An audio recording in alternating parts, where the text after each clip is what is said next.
The swinging bridge was originally constructed by CSX.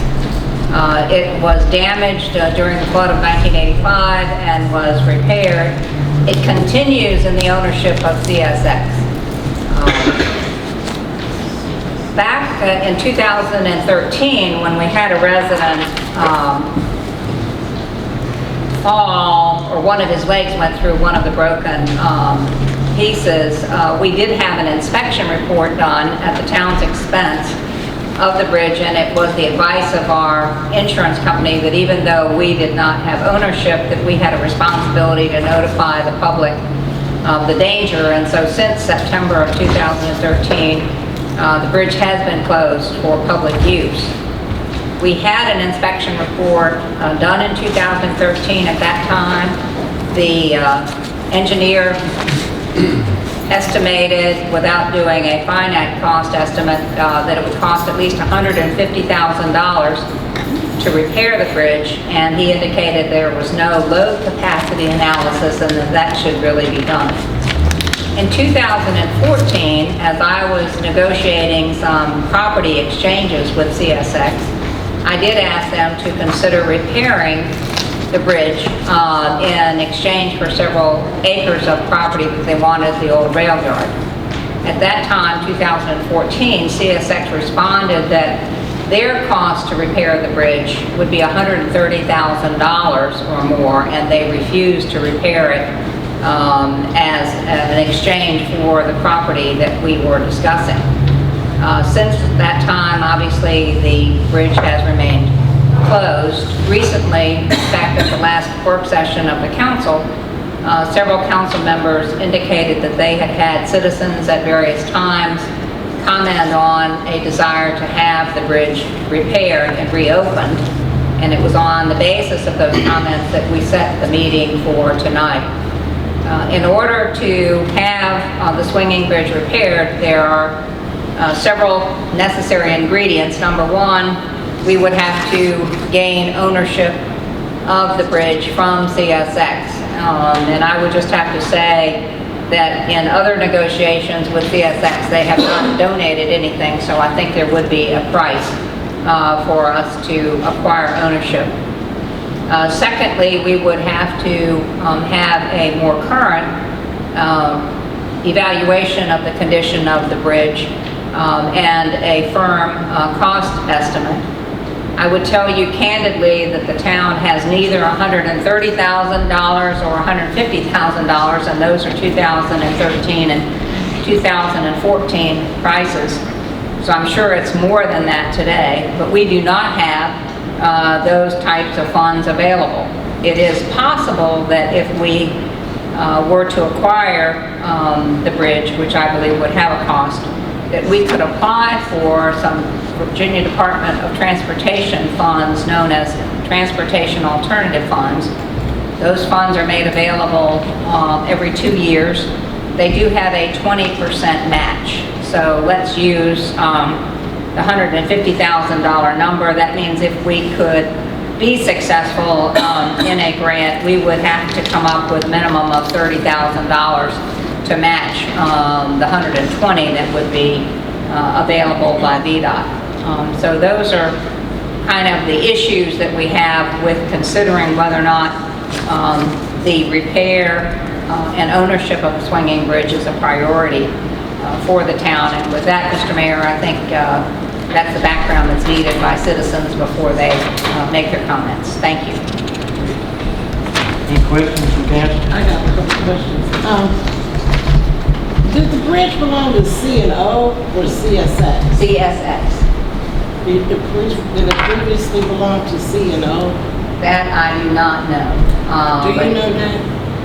It's been back in the 50s that it was in the ownership of CSX. It may have originally, I don't know, but since the 50s and on, it has been in the ownership of CSX, and it's shown on all of the tax maps as a CSX property. Yes, ma'am. So how much would we have to come up with if we get these grants? I missed that. If, and I'm using 2014 figures, Right. the estimate back then was 150,000. If we were successful in getting a VDOT grant, there is a required 20% match for all of those grants. So that would be $30,000 that we would have to make available to match the 120 that would be the combination of 150,000. Thank you. And added on to that 30,000 number is the cost of purchasing the land from the CSX. Plus the necessary engineering analysis, and I previously shared with the council a three-phased approach to that engineering analysis, which cost in excess of, I don't have the figure in front of me, but I think it was in excess of $11,000 just for that. The cost estimate and design that you then take forward as a part of a grant application. We couldn't just go for a grant application saying we want to repair this bridge. You'd have to have some detailed drawings and everything that we'd have to pay for in advance. So that's 11,000 plus the 30,000. Plus whatever the price. And unfortunately, I think the price to repair is going to be more than it was estimated in 2004. Plus the price that the CSX wants, which is probably a considerable number. And they probably don't want to just sell it. CSX traditionally doesn't want to sell anything. They want to retain ownership, and you recall that the little over an acre that Mr. Huff has asked us to purchase on his behalf in a rail yard, and it is landlocked by property already owned by the town.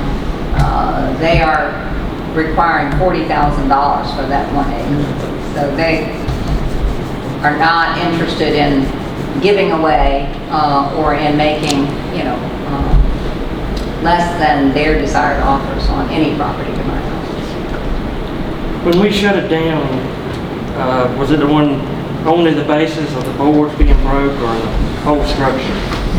At the time that we shut it down, we were advised by our insurance carrier that even though we didn't own it, we should protect the public from a safety standpoint. We did not have the analysis. The analysis was actually done in 2013 after that happened. So I just want to say that what I learned in our meeting was that CNO or CSX actually built that bridge for the workers to cross. So the fact that we were using it was just a courtesy, I guess. I'm not sure. So I didn't have that piece of history. But there have been several people who've wanted to bring the bridge back, so I appreciate us giving you guys this time to come in and talk about it, ask questions, hear the facts, hear the costs that are related, and make your determination. And it's not even feasible to think about moving the bridge because CSX owns all the land along the river, all the way from the beginning of Bird Street all the way down to that bridge. They own land on both sides On both of the sides. bridge. Yeah. And while the town does have what's called a recreational easement for the boat ramp that we put in with a grant that we got from Damon Inland Fisheries a number of years ago, that is purely a recreational lease and only for a small parcel, and that deed is very clear that the support on the Bird Street side belongs to CSX. There's no doubt about it. Although I know that there are some people who would like to suggest it belongs to the town. If an individual got on that bridge and was injured on that bridge, would that be a liability on CSX? Would that be on the town or? It would be on CSX, particularly since we have now posted it as being unsafe. So it would be of some advantage if they could dispense themselves of that, at least anyone. So if we were trying to buy this land, how much land are we buying? Because somebody told me once that from the river all the way to Verge Road, that is all CSX. Even where people have their cars parked and stuff. Is it? Yeah, the town attorney can best describe state law when it comes to a body of water. But in most instances, a body of water and its ownership is separated in the middle to the parties on either side, and CSX, as someone said, does own property on either side. The supports for the bridge are on either side. And the property that runs alongside the river on both sides, for the most part, is in fact in the ownership of CSX. So how much land if we had to purchase all of it, how much is there? What you're talking about, Mr. Olmsted, is really just the piece of land on either side on which the supports are affixed. You know, so I've never really evaluated it, but I would say it's got to be less than a half of an acre if you take what's on both sides. No, you answered the question well. Because what I want people to understand is what we're looking at is just to get it on and off the bridge. Initially, right there, right?